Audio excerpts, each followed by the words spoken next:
is Maureen Beautifully. Welcome to my YouTube channel. I'm gonna discuss things to know before getting married. Things you must know before getting married.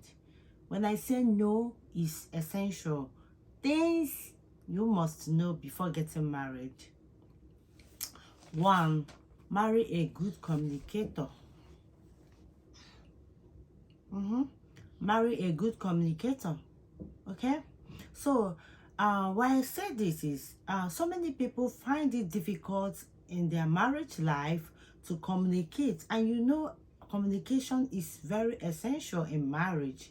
It's very important in marriage. Okay, so when you marry to someone you can't communicate, you find yourself making an argument that you can't even resolve, making an argument that will lead to fight. Okay, if you cannot communicate on your relationship when you guys are dating, please don't marry the person.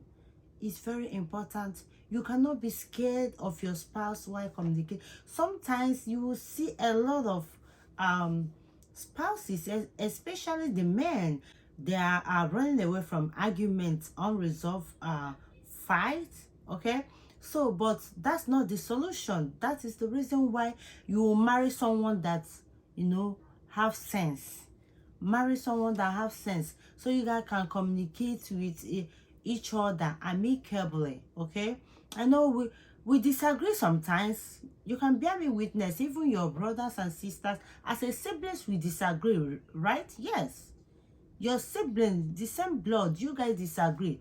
Talk more of someone you don't even know that they exist before you know them.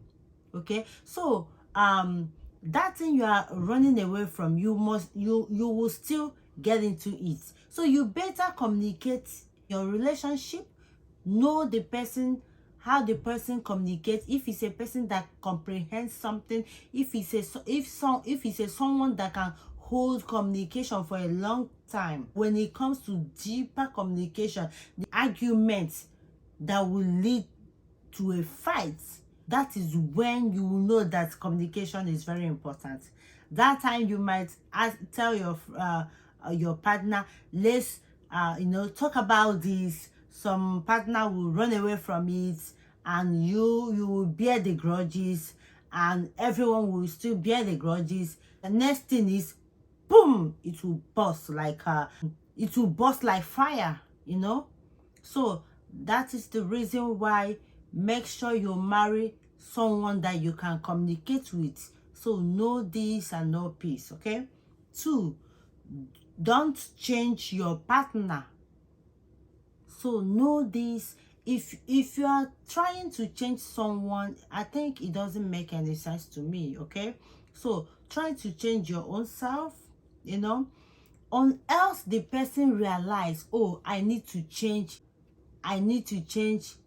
on this area. If this person you're trying to change, whether a man or a woman, are not agree, if the person are not acknowledging to change, leave the person alone. Don't try to change. That's why in a relationship, if you find something that is not pleasant to you, you leave the relationship.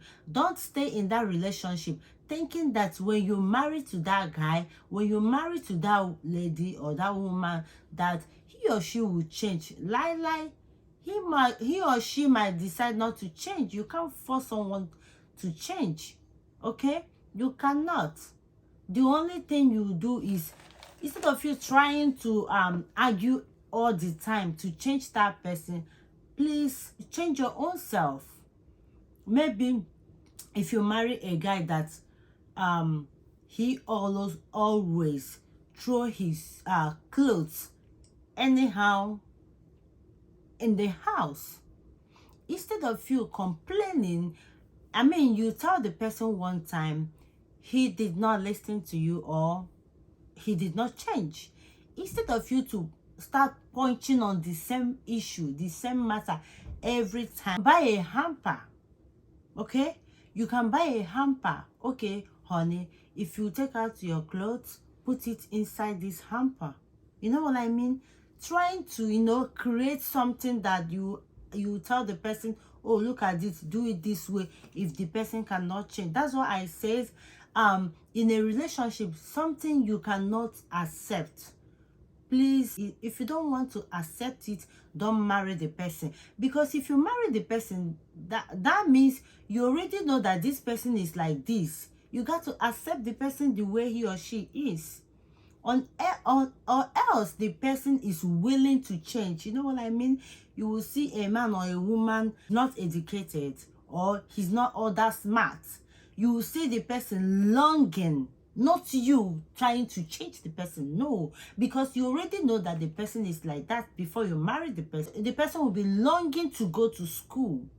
Now you know that the school is the problem, and the person is actually is the problem. So the person is longing to go to school, then you can help. You can ask people, how does this work and how does this work? Because the person itself is willing to change, not you. Because when you are imposing something on someone, they are not comfortable doing it. You know what I mean? They are not comfortable doing it. You already know that that person has that issue, and you accept the person and marry the person. Why trying to change that person? You can't. I mean, you will end up in unresolved arguments in your marriage. And you know what it means? The man or the woman might think that you are a nagging person. Okay? If you can't accept the person when you're in a relationship, please don't marry the person. So know this before you go into marriage. Don't go into marriage in a narrative that you will change a man or a woman. Okay? The third one is what your spouse do for a living. Please, especially ladies, know what your spouse do for a living. Why I'm saying this is this: if you're in a relationship, why eating his or her money while you don't know the source of income? Does it make any sense? It doesn't. When I see some ladies telling me, oh, let me tell you, since I married my husband, I don't even know what my husband does for a living, I get irritated, because it's just a common sense. If you are dating the person, visit his workplace. You can't just be dating someone eating his or her money. You don't know the source of income. Later you tell me, oh, I don't know, he does that, he did it, he does that. So when the love is sweet, when you're in a relationship, make sure you know where the person works. Another reason why I say that you have to know what your spouse does for a living is to avoid comparison. Okay? Some ladies or some men, they do compare their spouse, when your wife is not a nurse. You see a nurse practitioner, you'll be worshiping that nurse practitioner. Because your wife is not a nurse, you'll be comparing your wife to that person. Whereas you know that when you are getting married to that your wife, you already know she's not a nurse.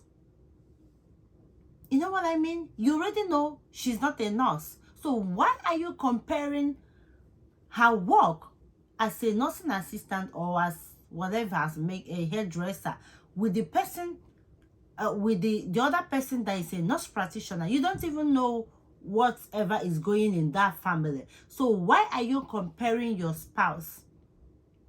So on the other hand, women, you know that this man is a painter. You're comparing him with a medical doctor. Whereas when you are getting married to this man, you already know he's a painter.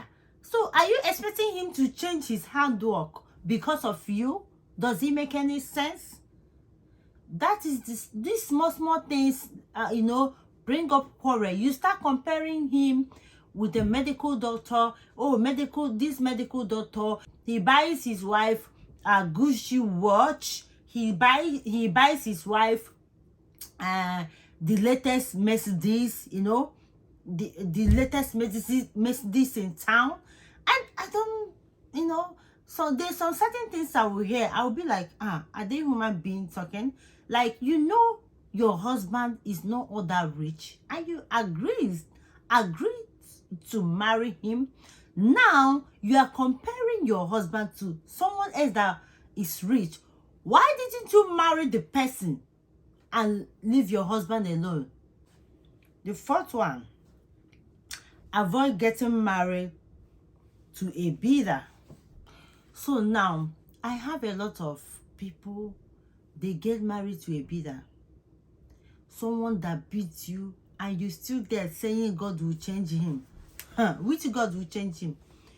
The person you are dating beat you or slap you the first time, let me say, is out of slip of hand, because me, I don't believe in slip of hand though. If you slap me, now there the marriage go end though. But let me say, the first one, you have mercy, okay? There is always a second chance, right? Yes. The second time, you are still there. My dear, my darling, run for your dear life. Because when you marry that person and you are saying that you change, how can you change a bitter? I mean, it doesn't make any sense. Because being in a marriage is a long thing. It's an everlasting thing. Marriage is an everlasting thing, okay? It's a bond between husband and wife. It's an everlasting thing. Being in a marriage and the person is beating you constantly, I mean, emotionally you are down. Even all the stuff, emotionally depressed, even psychological depressed, everything, you are down. Violence, or every time there is an argument that stirs up, bah, the person beats you and you still there, my darling, run for your dear life. Because when you're married to that person, he is in charge of you. He will beat you to death. Honestly, you can't change the person. He will beat you to death. Some people might change on the way, okay? Because, you know, anything can happen. Change is the only thing that is constant, nothing else. So some people, don't get me wrong, some people might change on the way in the marriage. But my dear loving sister, my dear loving brother, what if you die before the person change? Can you now rethink that relationship you are into, or your brother or your sister is into, that the person is beating him or her? Please tell him or her to leave the person. Don't even make attempt to marry the person, because if you marry that person, you might die. One day you realize that you have an argument, or you tear him up, and he will strangle you to death. So please, let's be guided. If you're in a relationship and the person is a bitter, leave the relationship, okay? Some might change, some might not change. What if the person did not change and you marry the person and the person beats you to death? You go and answer your question there. Okay. The last one. Have something doing before getting married. Even if it's something small, okay? Small. Know something. Learn a trade, okay? Learn handwork, how to do something with your hands. Learn a trade, go to school, anything you can do after your high school. Learn something. It will help you a long way. Because when you learn something, you have something doing. When you get married, if something go wrong, or let me say one of the spouse loses his or her job, or you still have something you are doing. If it's a handwork, sewing clothes, or a man learning handwork to do stuff, fixing stuff, all those things matters a lot. Or even go to school and finish school before you get married. Because even if you don't work initially when you are having babies, something might happen one day. Something bad might happen. Maybe one of the spouse, God forbid, have a health issue. You use your certificate to work in order to help the family. Or you use your trade. You sample what you do, and people will bring job for you. Or you can even use what you learn to do a side hustle. I mean, it's very important. Let me use myself as an example. In my house, my mom is a fashion designer. So when we were growing up, I realized that I'm the only one that doesn't know how to, to sew. So what I did was, after my secondary school, I went computer training. You know what I mean? Computer training. So they teach me how to do so many stuff: Corel Draw, Excel, Microsoft Word, PowerPoint, all those things. Even when I was in school, those things doesn't, give me hard time doing. I do most of my things myself. The only thing, when you have children now, even the YouTube that I'm supposed to be uploading video every day, but when you have kids and you have your job, unless you are doing it for a full time, it's difficult, and I don't have anyone to edit my video, so I'm doing everything myself. You know what I mean? Find something doing. Okay, it's very important to lay your hands on something before get married, because you can't just get married like that without having with your dummy head. No, do something. Okay, thank you guys. God bless you for watching. Bye.